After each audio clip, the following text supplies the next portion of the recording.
బేసిక్గా మనకు వచ్చే మేజర్ డౌట్ అంటే హెల్త్ ఇన్సూరెన్స్ కలగో టర్మ్ ఇన్సూరెన్స్ కలగే మేజర్ డౌట్ ఏంటంటే ఏజ్. ఎంత ఏజ్ వాళ్ళు తీసుకోవాలి, ఎంత వరకు లిమిట్ ఉంటుంది? బేసిక్ గా ఎవరి మీద డిపెండ్ అవుతారు ఫ్యామిలీ. ఇప్పుడు ఒక స్టూడెంట్ కూడా అలానే అనుకుంటాడు. 18 ఇయర్స్ 19 ఇయర్స్ ఉన్న స్టూడెంట్ అలానే అనుకుంటాడు. ఒక 25 ఇయర్స్ ఎంప్లాయీ ఉన్న పర్సన్ అలానే అనుకుంటారు. ఒక 60 ఇయర్స్ ఉన్న పర్సన్ అలానే అనుకుంటారు. నేను ఇచ్చే బెస్ట్ సజెషన్ ఏంటంటే I don't suggest for student and senior citizens.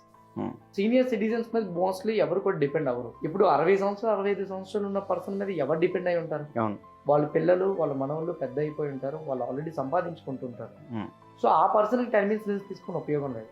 ఒక స్టూడెంట్ 18 సంవత్సరాలు 19 సంవత్సరాలు ఉన్న పర్సన్ మీద ఎవరు డిపెండ్ అవుతారు? మరి ఆ పర్సన్ కి టర్మ్ ఇన్సూరెన్స్ దేనికి? వీళ్ళందరూ యూట్యూబ్ వీడియోస్ చూసి ఏదో ఇన్స్పైర్ అయిపోయి తీసుకుందామని ఆలోచనకి వెళ్ళిపోతారు. టర్మ్ ఇన్సూరెన్స్ అనేది ఎవరికైతే ఇన్కమ్ స్టార్ట్ అవుతారో, మళ్ళీ ఇన్కమ్ స్టార్ట్ అయిన వెంటనే తీసుకున్నాం జాబ్ వచ్చిన తర్వాత.